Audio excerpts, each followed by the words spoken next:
بسم الله الرحمن الرحيم. السلام عليكم ورحمة الله وبركاته. الحمد لأهله والصلاة لأهلها. أما بعد فقد قال عز وجل بعد أعوذ بالله من الشيطان الرجيم. بسم الله الرحمن الرحيم. إذ ابتلى إبراهيم ربه بكلمات فأتمهن. صدق الله مولانا العظيم. وقال رسول الله صلى الله عليه وسلم الطهور شطر الإيمان. صدق رسول الله صلى الله عليه وسلم أو كما قال رسول الله صلى الله عليه وسلم.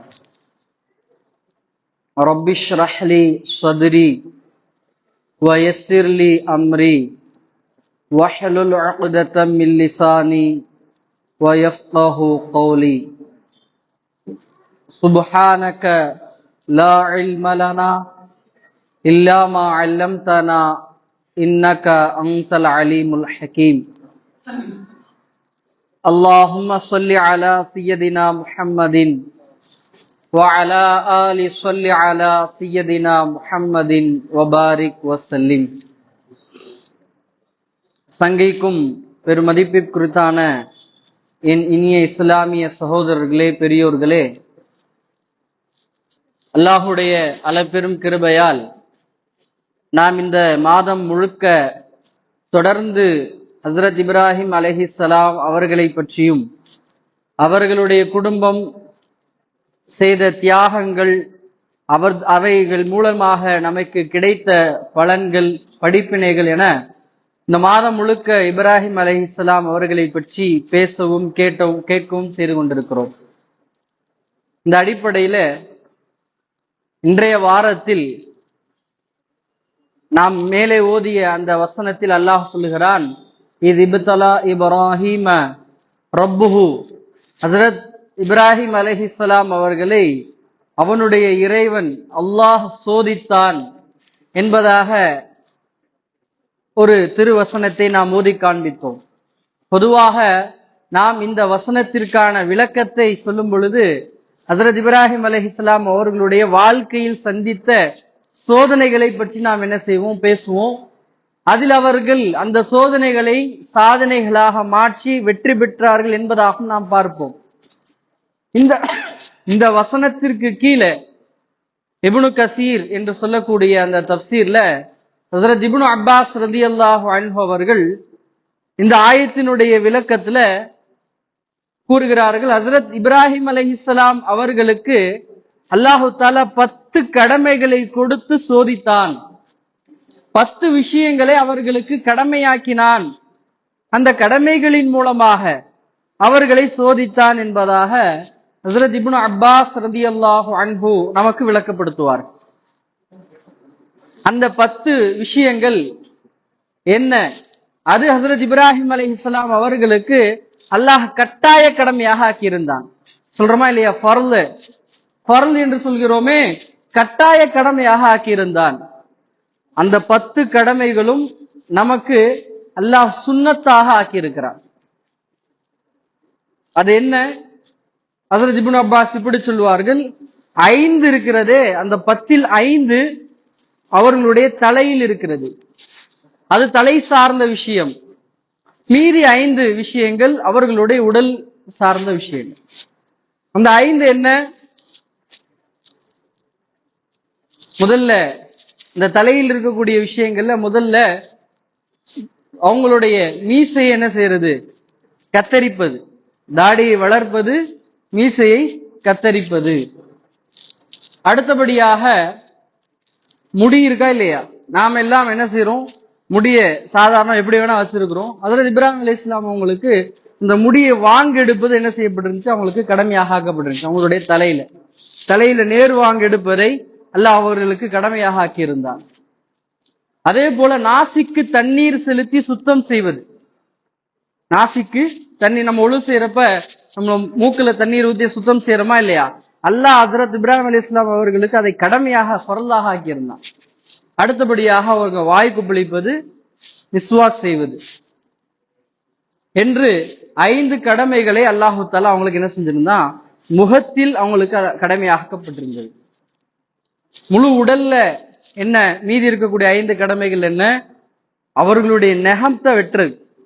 நெகம் வெட்டுறோமா இல்லையா? கை கால்களுடைய நெகத்தை வெட்டுறத ஹஜ்ரத் இப்ராஹிம் அலைஹிஸ்ஸலாம் அவங்களுக்கு அல்லாஹ் கட்டாய கடமையாக்கியிருந்தான். அதே போல அவங்களுடைய அக்களுடைய முடியை எடுப்பது, நம்முடைய அக்கல் இருக்கக்கூடிய முடியை எடுப்பது, அதற்கு பிறகு மறைவிடத்தில் இருக்கக்கூடிய முடியை அகற்றுவது, கத்னா செய்வது. என்னங்க சுன்னத் என்று சொல்றோமா இல்லையா? அது என்னது? சுன்னத்துன்னு சொல்லி என்னது பழகிருச்சு. அதுக்கு அசல் அதுக்கு பேர் என்னது? கத்னா செய்வது. 5வது மலம் ஜலம் கழித்த பிறகு தண்ணீரால் சுத்தம் செய்வது. மலம் ஜலம் கழிச்சதுக்கு அப்புறம் எதுல சுத்தம் பண்றதுங்க? தண்ணீரில் சுத்தம் செய்வது என உடலில் 5 கடமைகள் அல்லாஹு தஆலா வச்சிருந்தான். இந்த 10மே சுத்தம் சார்ந்து கடமையாக்கப்பட்ட கடமைகள் ஹஜ்ரத் இப்ராஹிம் அலைஹிஸ்ஸலாம் அவர்களுக்கு. இந்த மார்க்கம் எப்படிப்பட்ட ஒரு மார்க்கம் என்பதை இந்த 10 கடமைகளின் மூலமாகவே நம்மால் என்ன செய்ய முடியும்? தெரிஞ்சு கொள்ள முடியும். இன்றைக்கு முழு உலகமும் கிளீன் இந்தியா அப்படின்னு சொல்லி நம்முடைய நாட்டிலையும் சரி, முழு உலகத்திலையும் சுத்தத்தை பற்றிய விழிப்புணர்வு அதிகம் கொடுக்கப்பட்டு வருது. அது சமூக சுகாதாரமாக இருந்தாலும் சரி, அல்லது சுய சுகாதாரமாக இருந்தாலும் சரி, இதனுடைய விழிப்புணர்வுகளும் இதை பற்றிய பேச்சு நிறைய போய்கிட்டே இருக்கு.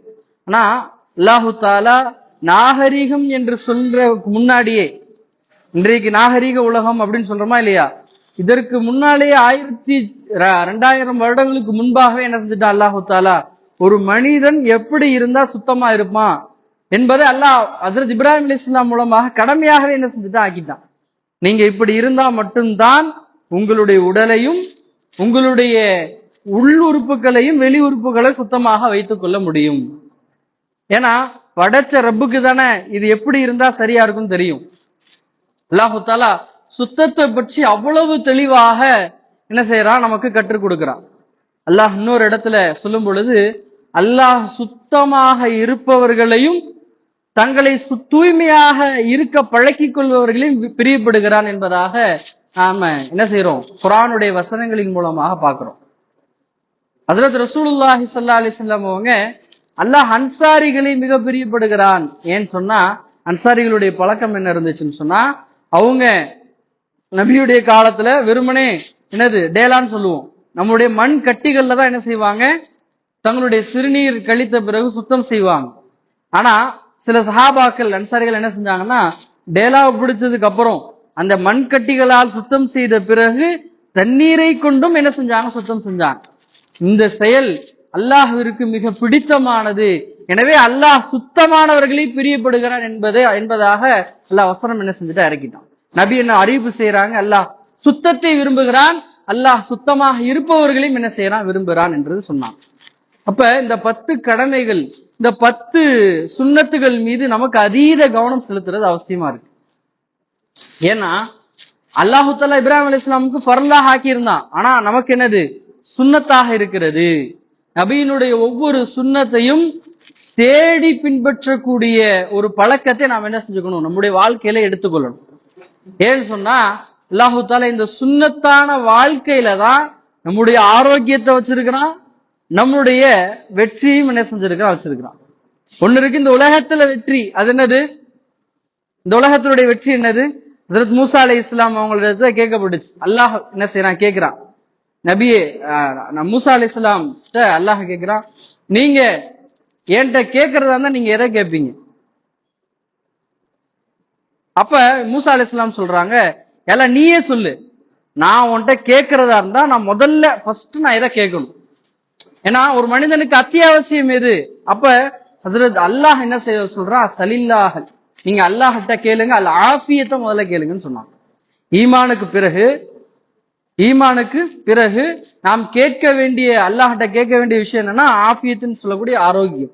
இந்த உலகத்துல ஆரோக்கியமாக இருந்தாதான் இந்த உலகத்துல என்ன செய்ய முடியும், நம்மளால வெற்றி பெற முடியும். ஈமான் இருந்தாதான் ஆகிரத்துல வெற்றி பெற முடியும். இப்ப ரெண்டையும் பெற்றுத்தரக்கூடிய ஒரு செயல் இருக்குதுன்னு சொன்னா அது நம்ம நபியுடைய ஒவ்வொரு சுன்னத்துகளும் தான். நபியுடைய சுன்னத்துகளை நம்முடைய வாழ்க்கையில் ஒரு அங்கமாக நாம மாற்றிக்கொண்டோம்னு சொன்னா நம்முடைய இந்த உலகத்திலையும் ஆரோக்கியமான வாழ்க்கை கிடைச்சிரும். ரெண்டாவது என்னன்னா நம்முடைய அமல்களும் அலங்கரிக்கப்பட்டுரும். நம்முடைய அமல்களும் அலங்கரிக்கப்பட்டுரும். சுன்னத்துனா என்னதுங்க? நம்முடைய பரலான கடமைகளை அலங்கரிக்கக்கூடிய ஒரு செயல்தான் நம்முடைய சுன்னத்துக்கள். நம்ம ஒழுவுடைய எடுத்துக்கலாம். ஒழுவுலே என்னது? நம்ம பரலான விஷயங்கள் கம்மியானதுதான். ஆனா நம்ம சுன்னத்தையும் சேர்த்து செய்யும் பொழுது நம்முடைய பரல் முழுமை பெறுகிறது, அது அலங்கரிக்கப்படுகிறது. எனவே நாம் நம்முடைய வாழ்க்கையில் ஒவ்வொரு சுன்னத்தையும் பேணி நடக்க கடமைப்பட்டிருக்கிறோம். இதில் முதன்மையானது நம்ம முகத்துல சொன்னாங்களா இல்லையா? தாடி. முதல்ல என்னங்க? தாடி. ஹஸரத் ரசூலுல்லாஹி ஸல்லல்லாஹு அலைஹி வஸல்லம் அவர்களுடைய தாடியை பற்றி ஹதீஸ்ல சஹாபாக்கள் அறிவிக்கிறாங்க. ஒரு சஹாபிட்ட கேட்கப்பட்டுச்சு, நபி ஸல்லல்லாஹு அலைஹி வஸல்லம் அவங்க லுஹர்லையும் அஸ்ர்லையும் என்ன செய்வாங்க? தொழுகையில கிராத் ஓதுவாங்களா அப்படின்னு சொல்லி கேட்கப்பட்டுச்சு. நான் மௌனமா இருக்கிறோம், ஓதுறாங்களா இல்லையான்னு தெரியாது. ஃபஜ்ர்ல ஓதுனா என்ன செய்வோம்? நமக்கு கேட்கும், அதனால ஓதுறாங்கன்னு தெரியும். ஆனா லுகர்லயும் அஸ்ர்லயும் ஓதுறாங்களான்றது எனக்கு எப்படி தெரியும்? அப்ப சஹாபாக்கள் சந்தேகமா கேட்டான். ஹபாப் ரலியல்லாஹு அன்ஹு கேட்டான். அதுக்கு சஹாபி பதில் சொன்னாங்க, நான் லுஹரிலும் அஸ்ரிலும் நபி கிராத் ஓதுறத நான் என்ன செஞ்சேன், எனக்கு தெரியும். எப்படி தெரியும்? அவங்க ஓத ஓத ஓத அந்த வாயின் அசைவுகள், அந்த அசைவில் இருந்து வந்த காற்றின் மூலமாக அவர்களுடைய தாடி அசைவதை நான் பார்த்தேன்னு சொன்னாங்க. இப்ப நபியுடைய தாடியினுடைய அளவு சஹாபாக்கள் எப்படி வர்ணிக்கிறாங்க பாருங்க. அப்போ ஒரு மனிதனுக்கு தாடி எவ்வளவு இருக்கணும் அப்படின்னா அது காத்தில் ஆடக்கூடிய அளவு இருக்கணும். காத்துல ஆடக்கூடிய அளவு இருக்கும். அப்ப நபியுடைய தாடி எப்படி இருந்தது? அவங்க ஓதுறப்ப என்ன செய்யும்? அந்த காற்று ஓதுறப்ப நம்ம என்ன பேசுறப்ப என்னது, ஒரு காற்று வெளியே வருதா இல்லையா? அந்த காற்றின் மூலமாக அவங்களுடைய தாடி அசைந்ததை நான் பார்த்தேன்னு சொல்லி அந்த சஹாபி சொல்றார். குரான்ல எப்படி இருக்குது தாடியை பற்றி வர்றப்ப, ஹஸரத் மூசா அலைஹிஸ்ஸலாம் அவங்க போயிட்டு வர்றாங்க, ஹாரூன் அலைஹிஸ்ஸலாம் அவங்க இருக்கிறாங்க. மக்கள் எல்லாம் குழப்பத்துல இருக்கிறப்ப ஹஸரத் ஹாரூன் அலைஹிஸ்ஸலாம் அவங்கள மூசா அலைஹிஸ்ஸலாம் என்ன செய்வாங்க? தாடியை பிடிச்சு என்ன செய்வாங்க? கேட்க போவாங்க. தாடியை பிடிச்சு, தலைமுடியையும் தாடியை பிடிச்சு கேட்க போவாங்க. எல்லாம் குரான்ல அது பதிவு செய்யறான். அப்ப ஒரு தாடி என்பது பிடிக்கக்கூடிய அளவு இருக்கணும், ஒரு கைப்பிடியின் அளவு இருக்கணும் என்பதை நாம் அந்த வசனங்களின் மூலமாக நம்மால தெரிஞ்சு கொள்ள முடியுது. இப்ப தாடி என்பது ஒரு மனிதன், ஒரு ஆணினுடைய அழகை வெளிப்படுத்தக்கூடிய ஒரு தன்மை, ஒரு விஷயம். அதை நாம் என்ன செய்யக்கூடாது, அதை நம்மளுடைய கௌரவ குறைச்சலாகவும் அல்லது நம்முடைய இயல்பு நாம் அலங்கரிக்கிறோன்ற பேர்ல அதை நம்ம என்ன செஞ்சிடக்கூடாது, தயவு செஞ்சு கை வச்சிடக்கூடாது. தாடி என்பது அவ்வளவு மிக முக்கிய சுன்னத்துகள்ல மிக முக்கியமான ஒரு சுன்னத். தாடியை பற்றி நம்மளுடைய இன்றைய மருத்துவர்கள் கூட என்ன சொல்றாங்கன்னு சொன்னா, யார் எந்த ஒரு ஆணிடத்துல அழகிய தாடி இருக்குதோ அந்த தாடியின் மூலமாக ஏற்படக்கூடிய உடல் ரீதியான பலன்கள் என்ன அப்படின்னு பார்த்தோம்னா, அவங்களுக்கு அந்த பல் ஈறுகள் இருக்கா இல்லையா, பல் சம்பந்தப்பட்ட நோய்கள் அவங்களுக்கு வர்றதில்ல, அதுல இருந்து அவங்களுக்கு பாதுகாப்பு கிடைக்குது. அதே போல தொண்டை போன்ற தொண்டையில் ஏற்படக்கூடிய இந்த நோய்கள்ல இருந்து அவங்களுக்கு என்னது, பாதுகாப்பு கிடைக்குது என்று மருத்துவர்கள் என்ன செய்யறாங்க சொல்றாங்க. அதே போல மனோதத்துவ மருத்துவர்கள், மனோதத்துவ வல்லுநர்கள் சொல்லக்கூடிய விஷயம் என்னன்னு சொன்னா, பெண்கள் அதிகம் விரும்பக்கூடிய நபர்கள் யாருன்னு சொன்னா தாடி வைத்த ஆண்களை தான் என்ன செய்யறாங்க, பெண்கள் விரும்புறாங்க. ஏன்னா தாடி என்பது ஆண்மையின் ஒரு அடையாளமாக இருக்கிறது என்பது அன்றைய காலத்தில் என்ன செஞ்சிருக்கிறாங்க, மனோதத்துவ நம்மளுடைய அறிஞர்கள் என்ன செஞ்சிருக்கிறாங்க, சொல்லியிருக்கிறாங்க. இப்ப இதனுடைய மருத்துவ குணங்கள், அதனால் ஏற்படக்கூடிய பலன்கள் ஒரு பக்கம் இருந்தாலும் கூட முதல்ல அது நபியுடைய சுன்னத் என்பதை உணர்ந்து நாம் என்ன செய்யணும், அதை செய்யணும். அது நம்முடைய உடலுக்கு ஆரோக்கியம் என்பதை நாம் என்ன செய்யணும், உணர நாம என்ன செஞ்சிருக்கோம், கடமைப்பட்டிருக்கோம். அதே போல அடுத்தபடியாக நாம் நம்மளுடைய அந்த நாசிக்கு தண்ணீர் செலுத்தக்கூடிய விஷயம், இத ரசூலுல்லாஹி ஸல்லல்லாஹு அலைஹி வஸல்லம் அவங்க என்ன செஞ்சிருக்கிறாங்க, அதாவது குளிப்பு கடமையான சமயத்துல அது என்ன செஞ்சிருக்கிறான், நமக்கு கற்றுக் கொடுத்திருக்கிறான். அன்றைய காலத்துல சொல்லுவாங்க, மிகப்பெரிய ஒரு பேச்சாளர் ஒருத்தவங்க இருந்தான், மிகப்பெரிய ஒரு பேச்சாளர். அவங்க சொல்லக்கூடிய விஷயம் என்னன்னு சொன்னா, எல்லாரும் அன்றைய காலத்துல சமூக நல்லிணக்கம் என்ற அடிப்படையில என்ன செய்வாங்க, எல்லாரையும் மீளாத விழா மேடைகள்ல கூட்டு பேச வைக்கிறது வழக்கம். அந்த சமயத்துல எல்லாரும் பேசிட்டாங்க, எல்லாருடைய பேச்சும் முடிஞ்சிருச்சு. இப்ப அவங்களுக்கு குறுகிய நேரம் கொடுக்கப்படுறது, மிகப்பெரிய ஒரு பேச்சாளர், ஆனா அவங்களுக்கு கொடுக்கப்படக்கூடிய நேரம் மிக குறைவான ஒரு நேரம், ரொம்ப குறைவான நேரம் தான் இருக்குது. ஆனா நபியை பற்றி நாம என்ன செய்யணும், சொல்லணும். அப்ப அவர் சொல்றாரு, இந்த உலகத்துல எல்லா தலைவர்களும் சுத்தத்தை பத்தி கற்றுக் கொடுத்தாங்க, ஆனா உலக தலைவர்களில் மூக்கை சுத்தம் செய்யுங்கன்னு சொன்ன ஒரே தலைவர் ஹஜ்ரத் ரசூலுல்லாஹி ஸல்லல்லாஹு அலைஹி வஸல்லம் மட்டும்தான் என்பதாக சொன்னாங்க. இந்த ஒரு விஷயத்த சொல்லிட்டு என்ன செஞ்சுட்டாங்க, உட்கார்ந்துட்டாங்க. நம்ம மூக்கை சுத்தம் செய்வதன் காரணமாக எண்ணற்ற நோய்கள் நமக்கு என்ன செய்யப்படுது, தடுக்கப்படுது. அதனாலதான் நம்ம கொரோனாவுடைய அந்த ஆரம்பத்துல, கொரோனாவுடைய ஆரம்ப கட்டத்துல மருத்துவர்களே இதை என்ன செஞ்சாங்க, டிக்ளேர் பண்ணாங்க. இஸ்லாமியர்களுக்கு அந்த நோய் தொற்றுகள் குறைவாக அவங்களுக்கு பரவுதுன்னு சொன்னா, அவங்க 5 வேளை தங்களுடைய மூக்கையும் வாயும் சுத்தப்படுத்துறாங்க. 5 வேளை என்னது நம்மளும் செய்யறோம், குறைஞ்சது என்ன செய்யறோம், 5 வேளை என்ன செஞ்சாகணும், நம்முடைய மூக்கையும் வாயும் சுத்தப்படுத்தி ஆகணும். எனவேதான் அவங்களுக்கு நோய் தொற்றுகள் மிக குறைவாக இருக்குது என்பதை நமக்கு என்ன செஞ்சாங்க, கற்றுக் கொடுத்தாங்க. இந்த மருத்துவர்கள் டிக்ளேர் செஞ்சாங்க. அப்ப நபி என்ன சொன்னாங்களோ அதை நம்மளுடைய வாழ்க்கையில் கடைபிடிக்க கடமைப்பட்டிருக்கும். மிஸ்வாக் ஹஜ்ரத் ரசூலுல்லாஹி ஸல்லல்லாஹு அலைஹி வஸல்லம் அவங்களே சொன்னாங்க, இந்த மிஸ்வாக்கை பத்தி சொல்லும் போது சொன்னாங்க, என்னுடைய உம்மத்திற்கு, என்னுடைய சமுதாயத்திற்கு சிரமம் ஏற்பட்டுரும் என்ற ஒரே காரணத்தினாலதான் நான் மிஸ்வாக்க கடமையாக்கலன்னு. மிஸ்வாக் என்ன செய்யல, கடமையாக்கல. ஏன்னா ஒரு மனிதனுடைய வலிமையே என்னன்னு சொன்னா அவனுடைய பேச்சு தான். மனிதனுடைய வலிமை என்னது, அவனுடைய பேச்சு. எனவே நாம் எப்பொழுது நம்முடைய பல்ல சுத்தமா வச்சுக்குவோமோ, நம்முடைய பலவிதமான நோய்கள் நம்மளுக்கு என்ன செய்யப்படுது, நமக்கு தடுக்கப்படுது. எப்ப ஒரு மனிதனுடைய பல் சுத்தமாயிருதோ அவனுடைய பலவிதமான நோய்கள் அவனுக்கு சுத்தமாயிருது. மட்டுமல்ல, பல்ல இருக்கக்கூடிய இந்த பல்ல நாம தூய்மையா வைத்துக் கொள்வதன் மூலமாக மூளை சார்ந்த பிரச்சனைகள், நம்முடைய ஞாபக சக்தி, சிந்திக்கும் திறன் மேம்படுது என்பதாக கூட என்ன செஞ்சிருக்கிறாங்க, மருத்துவர்கள் பதிவு செஞ்சிருக்கிறாங்க. ஏன்னா நம்முடைய பல் ஈறுகளுக்கும் மூளைக்கு என்னது தொடர்பு இருக்குது. அதை எந்த அளவு சுத்தமாகவும் ஆரோக்கியமாகவும் வச்சுக்கிறோமோ அந்த அளவு நம்முடைய மூளையும் நம்முடைய ஞாபக சக்தியும் என்னது மிக தெளிவாக இருக்கும். எனவே நம்முடைய வாழ்க்கையில இந்த மாதிரியான கடமைகளை நம்முடைய கொஞ்சம் கொஞ்சமாக நம்முடைய வாழ்க்கையில கொண்டு வர்றதுக்கு முயற்சி செய்யறது. அடுத்து ஹஜ்ரத் ரசூலுல்லாஹி ஸல்லல்லாஹு அலைஹி வஸல்லம் கற்றுக் கொடுத்த மிக முக்கியமான ஒரு விஷயம் என்னன்னு சொன்னா, அடுத்து நகமும் நம்மளுடைய அந்த மர்மஸ்தானத்தில் இருக்கக்கூடிய விஷயங்களை முடிய கலைக்கிறது. இன்றைக்கு நகம், அல்லாஹ் அக்பர், அது ஃபேஷனாக என்ன செய்யப்பட்டிருக்கு, மாற்றப்பட்டிருக்கு. நகத்தை வளர்க்கறது இருக்குது, அது எவ்வளவு நீளமாக, அதாவது ஒரு கையில ஒரு விரல்ல நகம் வளர்க்கிறது, இது எவ்வளவு தூய்மை இல்லாத ஒரு விஷயம், அசுத்தமான விஷயம் என்பதை உணராம என்ன செஞ்சுட்டு இருக்கோம் நம்முடைய உம்மத்துல. அது மற்ற சகோதரர்களை போலவே நம்முடைய சகோதரர்கள் என்ன செஞ்சுட்டு இருக்கிறாங்க, வளர்த்துட்டு இருக்கிறாங்க. ரசூலுல்லாஹி ஸல்லல்லாஹு அலைஹி வஸல்லம் சொன்னாங்க, ஒருவருடைய அந்த நகம் இருக்கிறதே, நகமும் அது அவருடைய ஒழுவையும் அவருடைய கடமையான குளிப்பையும் என்ன செய்யும், பாதிக்கும். ஏன்னா அதில் இருக்கக்கூடிய அழுக்குகள், அதில் இருக்கக்கூடிய கழிவுகளின் காரணமாக முழு உடலும் சுத்தமாகாத ஒரு சூழ்நிலை ஏற்படுவதற்கு வாய்ப்பு இருக்குது. ஏன்னா கடமையான குளிப்புல எந்த அளவுக்கு வலியுறுத்தப்படுதுன்னா, சின்ன பகுதி கூட என்ன செய்யக்கூடாது, விடுபடக்கூடாது. எல்லா பகுதிகளிலும் தண்ணீர் படணும். அப்ப என்ன அவசியம்னா, நம்முடைய நகங்களை சுத்தமாக வைத்துக் கொள்ளணும். அதற்கும் ஷரியத்துல என்ன செய்யப்பட்டிருக்குது, அளவுகோல் சொல்லப்பட்டிருக்கு. ஹஜ்ரத் ரசூலுல்லாஹி ஸல்லல்லாஹு அலைஹி வஸல்லம் அவங்கள பற்றி சஹாபாக்கள் சொல்றாங்க, ஃபத்ஹுல் பாரி போன்ற கிதாபுகள் எழுதப்பட்டிருக்கு. நபி அவங்க தங்களுடைய கால் நகத்தையும் கை நகத்தையும் என்ன செய்வாங்க, வாரத்திற்கு ஒரு முறை என்ன செய்வாங்க, வெட்டுவாங்க. எத்தனை முறைங்க, வாரத்திற்கு ஒரு முறை. அதே போல ரசூலுல்லாஹி ஸல்லல்லாஹு அலைஹி வஸல்லம் சொன்னாங்க, காலிஃபுல் யஹூத் காலிஃபுல் முஷ்ரிகீன், நீங்க முஷ்ரிகீன்களுக்கு மாறு செய்யுங்க. எந்த விதத்துல, உங்களுடைய மீசையை நீங்கள் கத்தரித்துக் கொள்ளுங்கள், உங்களுடைய தாடியை வளங்க.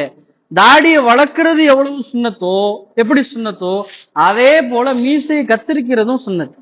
இன்றைக்கு பல பேருக்கு அதுவும் தெரியறது இல்லை. மீசை என்ன செஞ்சுறது, நம்ம பாட்டு வச்சிடறது.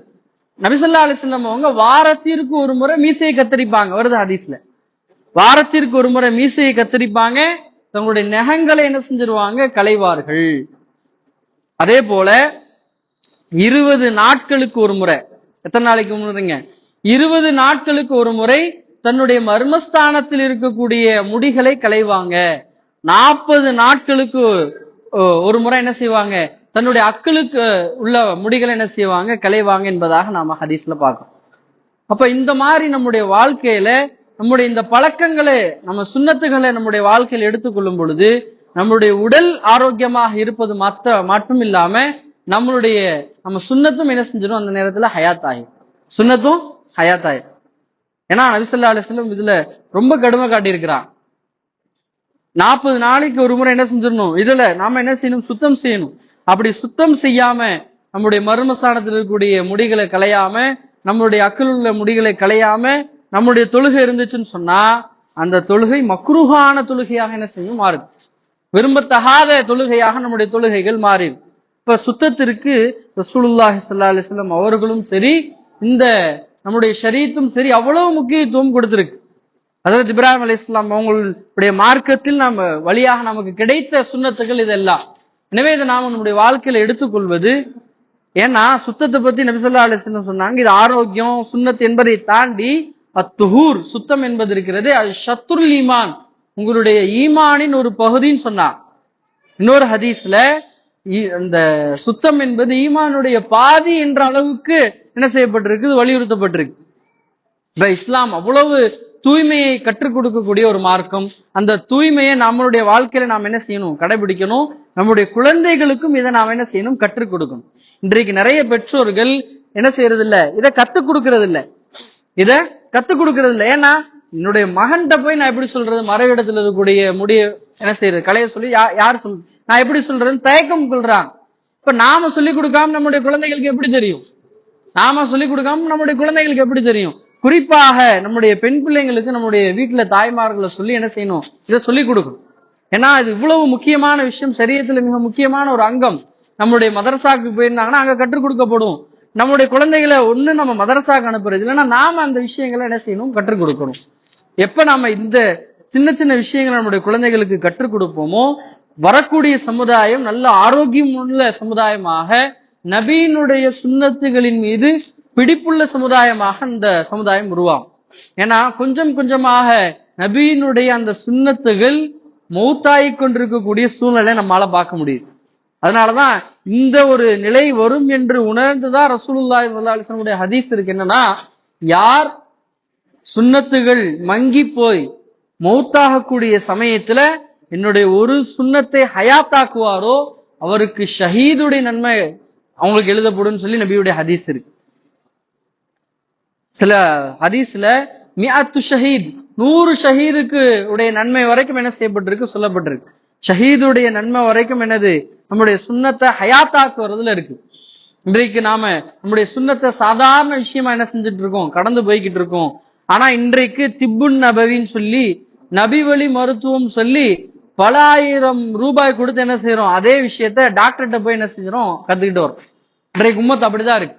நாம நம்முடைய வாழ்க்கையில நபியுடைய சுன்னத்துகளை கொஞ்சம் கொஞ்சமாக கடைபிடிக்க ஆரம்பிச்சிட்டோம்னாலே நிச்சயமாக நாம மருத்துவர்களுக்கு போக வேண்டிய எந்த விதமான தேவையும் இல்லை. ஆனா நபியுடைய சுன்னத்துகளை தான் அவங்க என்னது, இந்த மருத்துவம் என்ற பேர்ல நமக்கு என்ன செஞ்சுட்டு இருக்காங்க, பல ஆயிரம் ரூபாய் கொடுத்து நமக்கு என்ன செய்யறாங்க, கொடுக்குறாங்க. எனவே நம்முடைய வாழ்க்கையில சுத்தம் என்பது மிக முக்கியமான ஒன்று. அல்லாஹ் சுத்தத்தை விரும்பக்கூடியவனாக இருக்கிறான். எனவே நம்முடைய வாழ்க்கையில இந்த மாதிரியான சுன்னத்துகளை, குறிப்பாக நம்முடைய இந்த நெகத்தை, நம்முடைய மறைவிடத்தில் இருக்கக்கூடிய அந்த ஒரு 20 நாளைக்கு ஒரு முறை செய்யக்கூடிய, 40 நாளைக்கு ஒரு முறை செய்யக்கூடிய, வாரம் ஒரு முறை செய்யக்கூடிய இந்த சுன்னத்துகளை கடைபிடிக்கிறது அல்லாஹு தாலா ஆரோக்கியமான சமுதாயமாக நம் அனைவரையும் ஆக்கியவர்கள் புரிவானாக. நபியினுடைய ஒவ்வொரு சுன்னத்துகளையும் தேடி தெரிந்து பின்பற்றக்கூடிய நன்மக்களாக நம் அனைவரையும் ஆக்கியவர்கள் புரிவானாக. நபியினுடைய சுன்னத்தை ஹயாத்தாக்கி நபியினுடைய பிரியத்தையும் அவர்களுடைய ஷஃபாஅத்தையும் பெறக்கூடிய நன்மக்களாக நம் அனைவரையும் அல்லாஹ் ஆக்கி அருள் புரிவானாக என்ற நல்ல துஆவோடு நிறைவு செய்கிறேன். வஆகிரு தஅவானா அனில் ஹம்துலில்லாஹி ரப்பில் ஆலமீன். அஸ்ஸலாமு அலைக்கும் வரஹ்மத்துல்லாஹி வபரகாத்துஹு. சுன்னத்துல் ஆதம் தொழுது